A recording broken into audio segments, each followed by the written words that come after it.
नमस्कार विद्यार्थी मित्रांनो, आज दिनांक 5 जुलै 2026 आजच्या चालू घडामोडींच्या व्हिडिओमध्ये मी अभिजित तुमच्या सर्वांचं सहर्ष स्वागत करतो। व्हिडिओमधील प्रश्न आपल्याला पोलीस भरती, तलाठी भरती, वनरक्षक भरती, दारूबंदी त्यासोबतच इतर सर्व सरळ सेवा भरती परीक्षांसाठी उपयुक्त राहणार आहेत। त्यामुळे जर तुम्ही यापैकी कोणत्याही परीक्षेसाठी तयारी करताय तर हा व्हिडिओ पूर्ण पहा आणि आवडल्यास व्हिडिओला लाईक करायला विसरू नका। सुरुवात करूयात आजच्या प्रश्नांना। पहिला प्रश्न आहे, केंद्रीय मंत्री शिवराज सिंग चौहान यांनी विकसित भारत गॅरंटी फॉर रोजगार अँड आजीविका मिशन ग्रामीण म्हणजे व्ही ग्रामजी ची देशव्यापी सुरुवात 4 जुलै 2026 रोजी कोठून केली? या ठिकाणी पाहायचं आहे योजना कोणती आहे? व्ही ग्रामजी म्हणजेच व्ही विकसित भारत, ग्राम गॅरंटी फॉर रोजगार अँड आजीविका मिशन आणि जी म्हणजे ग्रामीण। मित्रांनो, ही योजना आहे ती मनरेगा या योजनेची जागा घेणार आहे। याची अधिकृत सुरुवात आहे ती संपूर्ण देशभरासाठी आंध्र प्रदेशमधील तिरुपती जिल्ह्यातील मुक्कावारीपल्ली या गावातून करण्यात आलेली आहे आणि सुरुवात कोणी केली? केंद्रीय मंत्री शिवराज सिंग चौहान यांनी। म्हणजे याचं उत्तर काय असणार आहे? याची सुरुवात आंध्र प्रदेशमधील तिरुपती या ठिकाणाहून करण्यात आली। गावाचं नाव विचारलं तर मुक्कावारीपल्ली। दुसरा प्रश्न पाहूयात, केंद्र सरकारने 4 जुलै 2026च्या आदेशानुसार सुरक्षेच्या कारणास्तव आरोग्याला घातक ठरणारी किती फिक्स डोस कॉम्बिनेशन औषधे किंवा मिश्रणे देशात पूर्णपणे बॅन केलेली आहेत? या ठिकाणी पाहायचं आहे अँटीबायोटिक असतात ते जर आपल्या शरीरामध्ये आपण वारंवार घेत राहिलो तर काय होतात? आपल्या शरीरातील जे जीवाणू विषाणू असतील ते त्या अँटीबायोटिक्सना रेजिस्टन्स होतात, म्हणजे त्याच्या विरुद्ध ते काम करणं बंद करतात। मित्रांनो, हे होऊ नये म्हणून देशातील 16 प्रकारचे अँटीबायोटिक औषधं आहेत जे फिक्स डोस कॉम्बिनेशन आहेत ते बॅन करण्यात आलेले आहेत, त्यांची विक्री थांबवण्यात आलेली आहे। म्हणून पर्याय सी 16 औषधे हे आपलं उत्तर असणार आहे।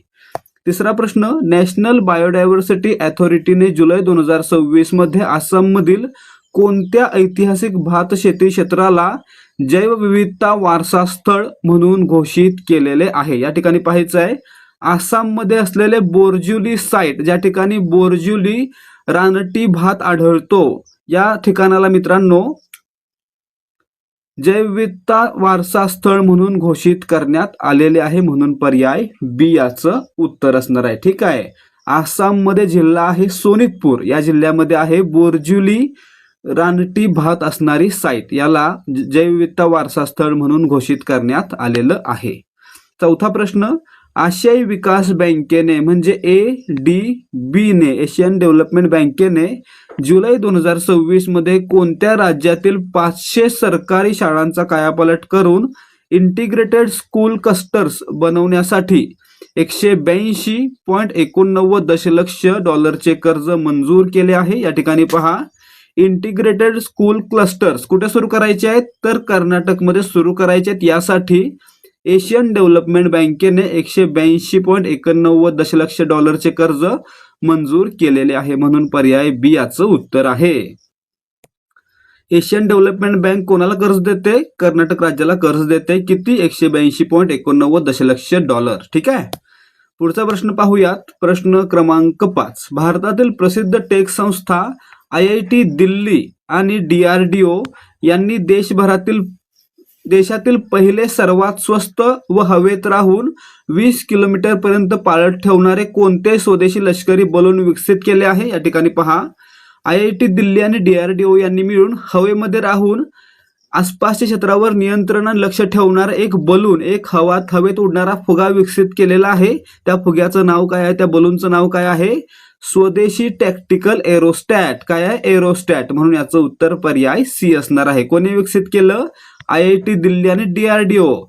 क्षेत्र किती आहे? किती क्षमता आहे याची? 20 किलोमीटर पर्यंत नजर ठेवू शकतं। ठीक आहे, पुढे पाहूयात, प्रश्न क्रमांक 6, भारतीय रिझर्व्ह बँकेने सर्व बँक आणि वित्तीय संस्थांमधील ग्राहकांच्या तक्रारींचे एक देश एक लोकपाल अंतर्गत निवारण करण्यासाठी 1 जुलै 2026 पासून कोणती सुधारित योजना लागू केली आहे? मित्रांनो, योजनेचं नाव काय आहे? सुधारित एकात्मिक लोकपाल योजना। ही योजना आहे ती एक देश एक लोकपाल याच्या अंतर्गत काम करेल आणि ग्राहकांच्या तक्रारींचं निवारण करेल. तसेच मित्रांनो, ही योजना कधीपासून लागू झाली? सुधारित एकात्मिक लोकपाल योजना कधीपासून लागू करण्यात आली असा प्रश्न येऊ शकतो. तेव्हा उत्तर काय असलं पाहिजे? 1 जुलै 2026. म्हणून या प्रश्नाचं उत्तर काय आहे? पर्याय C.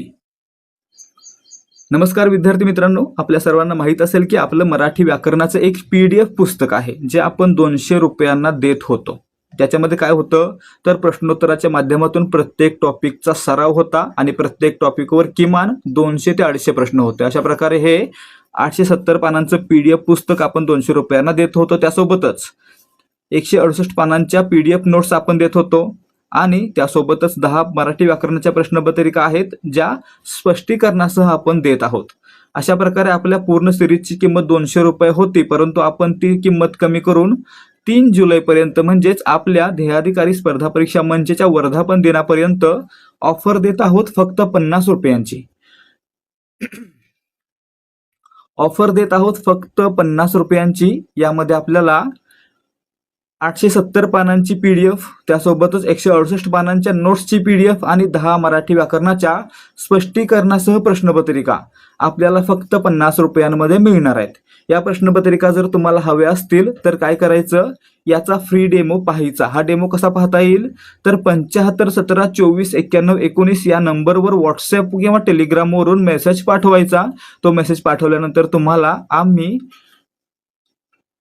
A to Z Marathi व्याकरण आणि मराठी व्याकरण नोट्स या PDFचा डेमो देऊ. हा डेमो पाहिल्यानंतर तुम्ही ठरवू शकता की 50 रुपयांमध्ये तुम्हाला या गोष्टी मिळू शकतात का, आणि जर तुम्हाला योग्य वाटेल तर तुम्ही हा संच खरेदी करू शकता, ज्यामध्ये तुम्हाला काय मिळेल? एक 870 पानांची PDF, दुसरी 168 पानांची PDF आणि 10 मराठी व्याकरणाच्या PDF प्रश्नपत्रिका, ज्याच्यामध्ये असेल प्रत्येक प्रश्नाचं मुद्देसूद आणि संपूर्ण स्पष्टीकरण. हे सर्व केल्यानंतर तुम्हाला मराठी व्याकरण दुसरे कुठे पाहायची गरज नाहीये आणि हे सर्व आपल्याला MPSC, तलाठी, पोलीस भरती, त्यासोबतच सर्व सरसेवा भरती परीक्षांसाठी उपयुक्त राहणार आहे. त्यामुळे जर तुम्ही यापैकी कोणत्याही परीक्षेसाठी तयारी करताय आणि तुम्हाला मराठी व्याकरणाचा संपूर्ण सराव करायचा आहे तर हा संच आपल्याला अत्यंत उपयुक्त राहील आणि हा संच आपल्याला मिळणार आहे फक्त 50 रुपयांना. ऑफर फक्त 3 जुलै 2026 पर्यंत लागू असणार आहे. त्या अगोदर खरेदी करा. पुढे पाहूयात प्रश्न क्रमांक 7. जुलै 2026च्या चालू घडामोडीनुसार, हे सोडून द्या, हे असं लिहिलेलं आहे. भारतातील कोणत्या प्रसिद्ध उद्योगपतीला भारत आणि उत्तर अमेरिका यांच्यातील आर्थिक संबंध बळकट करण्यासाठी 2026चा USISPF लीडरशिप अवॉर्डने सन्मानित करण्यात आले आहे? आता या ठिकाणी पहा, प्रश्न कोणता आहे? 2026च्या USISPF लीडरशिप अवॉर्डने कोणत्या भारतीय उद्योगपतीला सन्मानित करण्यात आलेलं आहे? तर मित्रांनो, यांचं नाव आहे सुनील भारती मित्तल. यांना या पुरस्कारानं सन्मानित करण्यात आलेलं आहे, म्हणून पर्याय B. ठीक आहे. यांची कंपनी कोणती आहे? तर भारती लिमिटेड. ठीक आहे. प्रश्न क्रमांक 8. भारताने पर्यावरणपूरक इंधन क्षेत्रात मोठी झेप घेत जपानच्या मित्सुबिशी कंपनीसोबत वार्षिक 1 लाख टन पुरवठ्याच्या देशातील पहिला ग्लोबल ग्रीन मिथेनॉल पुरवठा करार केला. हा करार कोणत्या भारतीय ऊर्जा समूहाने केलेला आहे? आता या ठिकाणी पहा, भारतातील एक कंपनी आणि जपानमधील एक कंपनी यांच्यामध्ये 1 लाख टन मिथेनॉल पुरवठ्यासाठी करार करण्यात आलेला आहे. आणि मित्रांनो, भारतातील कंपनी कोणती आहे? ॲक्मे ग्रुप, ACME, म्हणजे ॲक्मे ग्रुपनं हा करार केलेला आहे. कोणत्या कंपनीसोबत? जपानच्या मित्सुबिशी कंपनीसोबत. आणि आपल्याला काय विचारले? भारतीय कंपनी कोणती म्हणून? पर्याय C, SCME ग्रुप किंवा ॲक्मे ग्रुप. ठीक आहे. पुढे प्रश्न क्रमांक 9. भारतीय लष्कराचे 31वे नवीन लष्कर प्रमुख म्हणून 30 जून 2026 रोजी पदभार स्वीकारलेल्या जनरल धीरज सेठ यांनी भारतीय लष्कराच्या आधुनिकीकरणासाठी कोणता नवीन धोरणात्मक रोडमॅप जाहीर केला? आता या ठिकाणी पाहायचं आहे, भारतीय लष्कराचे 31वे नवीन लष्कर प्रमुख कोण आहेत? तर धीरज सेठ. 30वे कोण होते? उपेंद्र द्विवेदी होते. धीरज सेठ यांनी नवीन विजय रोडमॅप जाहीर केलेला आहे, म्हणून पर्याय A याचं उत्तर असणार आहे. याद्वारे भारतीय लष्कराचं आधुनिकीकरण केलं जाईल. पुढे पाहूयात प्रश्न क्रमांक 10. भारतीय नौदलाच्या कोणत्या स्टेल्थ फ्रिगेट म्हणजे युद्ध नौकेने अलीकडेच एडनच्या आखातात सागरी चाच्यांनी MV गोल्डन आर्सेनल या व्यापारी जहाजावर केलेला हायजॅकिंगचा प्रयत्न हाणून पाडला. त्या ठिकाणी पहा, सागरी चाचे म्हणजे काय तर पायरेट्स, समुद्रामध्ये जे जहाजानं लुटतात त्यांना म्हणायचं सागरी चाचे किंवा पायरेट्स. आणि मित्रांनो, या सागरी चाच्यांनी म्हणजे पायरेट्सनी MV गोल्डन आर्सेनल या व्यापारी जहाजावर हल्ला केलेला होता. त्यावेळी भारतीय नौदलाच्या INS त्रिकंद या जहाजाने कमांडो आणि P8I या विमानाच्या सहाय्यानं या सागरी चाच्यांना परतवून लावलेला आहे. म्हणून मित्रांनो, या ठिकाणी काय असणार आहे आपलं उत्तर? हा प्रयत्न आहे तो INS त्रिकंदनं हाणून पाडलेला आहे. प्रश्न क्रमांक 11. आंतरराष्ट्रीय क्रीडा क्षेत्रात भारताचे नाव उंचावत पॅरा ॲथलीट्स हाकाटो होतोजे सेमा हे 4 जुलै 2026च्या ताज्या जागतिक क्रमवारीत कोणत्या खेळात जगात पहिल्या क्रमांकावर पोहोचले आहेत? त्या ठिकाणी पहा, होकाटो होतोजे सेमा हे भारतीय गोळाफेकपटू आहेत. काय आहेत? गोळाफेकपटू. आणि मित्रांनो, हे याच्यामध्ये जगात पहिल्या स्थानावर पोहोचलेले आहेत. म्हणून पर्याय बी याचं उत्तर आहे. पण काय आहेत? हे पॅरा ॲथलीट्स आहेत. ठीक आहे, लक्षात ठेवायचं.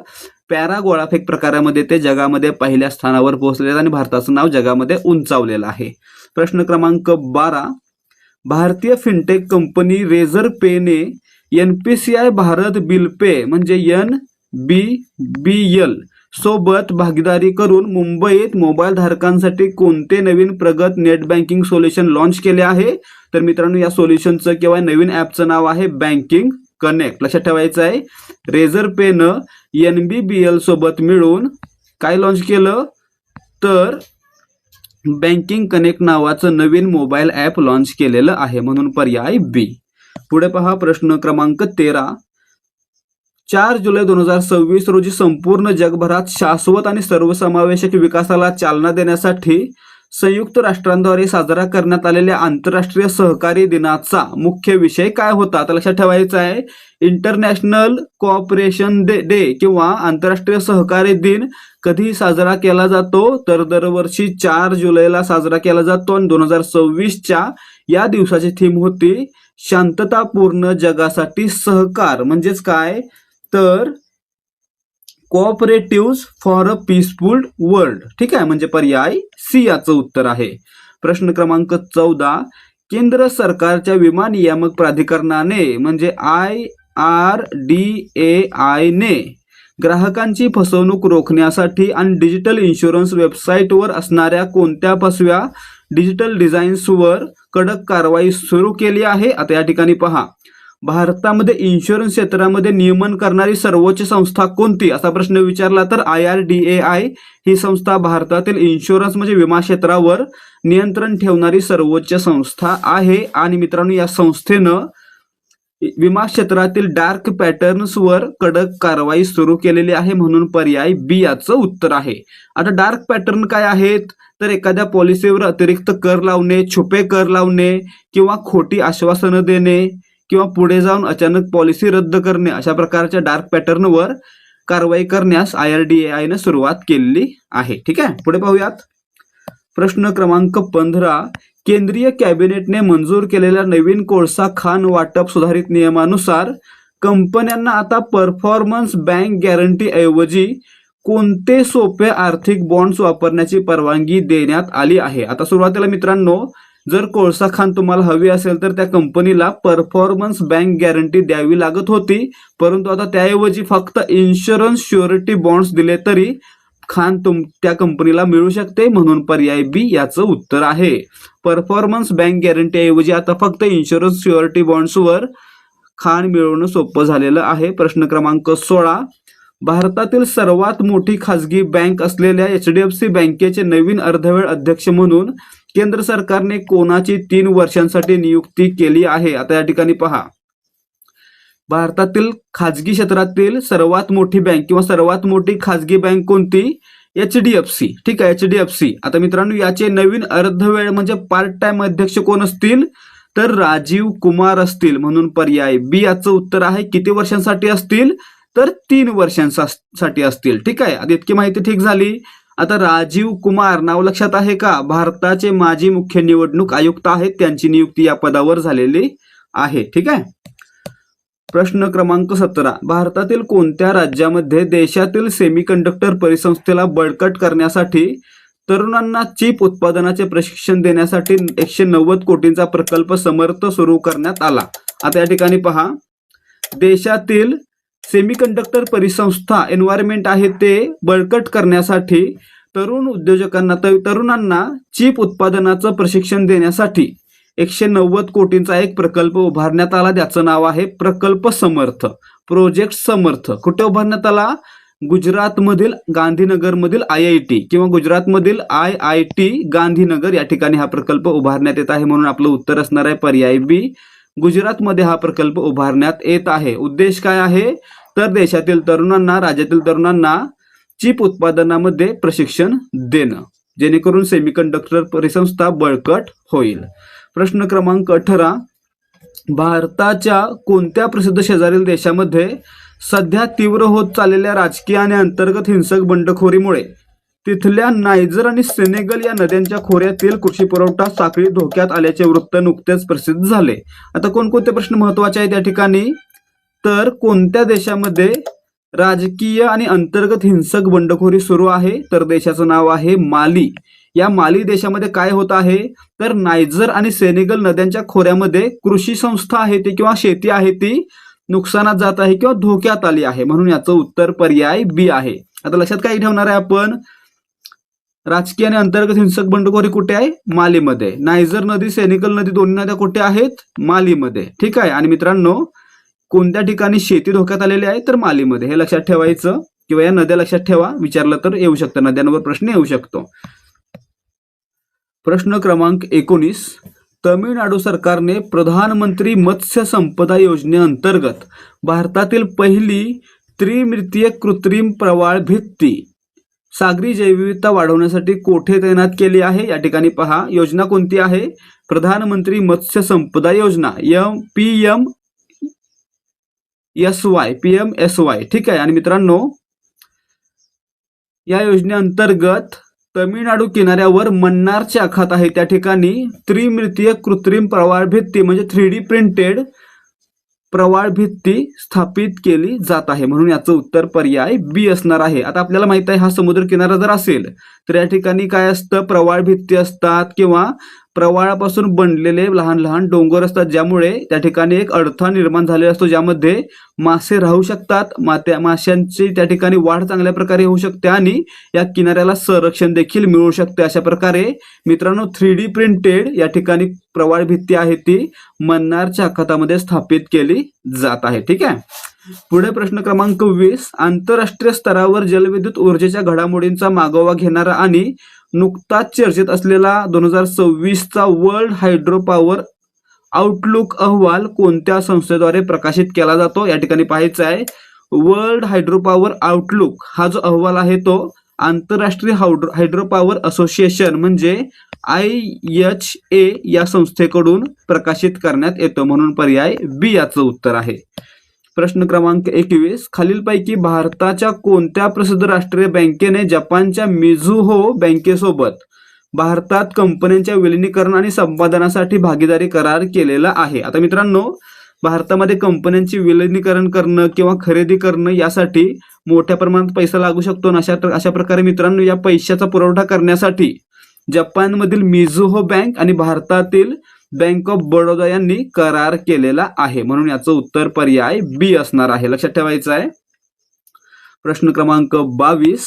हिमाचल प्रदेशच्या सांस्कृतिक आणि भौगोलिक वैशिष्ट्यांचा गौरव करताना जुलै 2026च्या अधिकृत घोषणेनुसार तिथल्या एकूण किती स्थानिक पारंपरिक उत्पादनांना भौगोलिक मानांकन मिळालेले आहे? मित्रांनो, हिमाचल प्रदेशमधील 8 उत्पादनांना GI टॅग मिळालेला आहे. ठीक आहे. म्हणून याचं उत्तर असणार आहे पर्याय बी.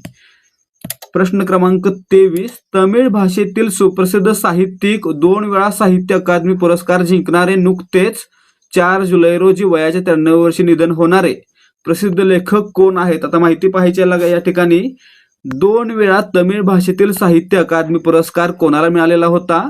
पविया रासू यांना मिळालेला होता. ते काय आहेत? तमिळ कवी आणि अनुवादक आहेत आणि मित्रांनो त्यांचं नुकतंच निधन झालेलं आहे. म्हणून पर्याय बी याचं उत्तर आहे. कोणकोणती माहिती लक्षात ठेवणार? पविया रासू हे तमिळ भाषेशी संबंधित आहेत, तमिळ भाषेतील कवी आणि अनुवादक आहेत. ठीक आहे, इतकी माहिती पुरेशी आहे. परंतु पुढे त्यांना 2 वेळा साहित्य अकादमी पुरस्कार मिळालेला आहे तमिळ भाषेतील. तसेच मित्रांनो त्यांचं वयाच्या 93व्या वर्षी निधन झालेलं आहे. इथपर्यंत माहिती ठीक आहे. पुढे पाहूयात प्रश्न क्रमांक 24. भारतीय संविधानाच्या कलम 21 आणि आंतरराष्ट्रीय मानवाधिकारांनुसार सध्या चर्चेत असलेला आणि आरोपीच्या संमतीशिवाय घेण्यात बेकायदेशीर ठरवलेला वैज्ञानिक तपास प्रकार कोणता आहे? तर मित्रांनो पॉलिग्राफ चाचणी, ज्याला आपण लाय डिटेक्टर खोटे बोलण्याची चाचणी म्हणतो, ही चाचणी बेकायदेशीर ठरवण्यात आलेली आहे, म्हणून पर्याय बी याचं उत्तर आहे.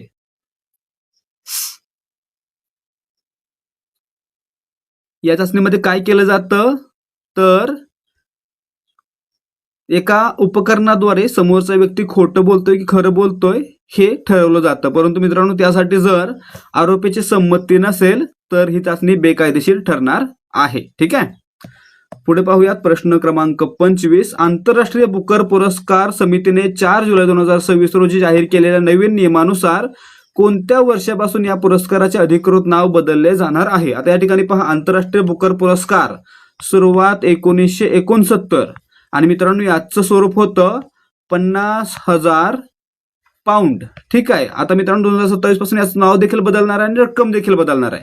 2027 पासून याचं नाव बदलून बुकमन इंटरनॅशनल बुकर पुरस्कार असं ठेवण्यात येणार आहे आणि पुरस्काराची रक्कम आहे ते 50,000 पाऊंड वरून 1,00,000 पाऊंड इतकी करण्यात येणार आहे. अशा प्रकारे विद्यार्थी मित्रांनो आपले आजचे प्रश्न संपलेले आहेत. जर तुम्हाला आजच्या प्रश्नांचे उत्तर आणि स्पष्टीकरण समजलं असेल तर या व्हिडिओला लाईक करा आणि हा व्हिडिओ आपल्या मित्रमैत्रिणींसोबत शेअर करा. त्याचबरोबर याच प्रकारचे आणखी प्रश्नोत्तरांचे व्हिडिओ पाहण्यासाठी आपल्या चॅनलला सबस्क्राईब करा आणि लवकरात लवकर आपल्या व्हिडिओच्या नोटिफिकेशन्स मिळवण्यासाठी बेल आयकॉनवर क्लिक करा. भेटूयात पुढच्या भागामध्ये. जय हिंद, जय भारत आणि जय महाराष्ट्र.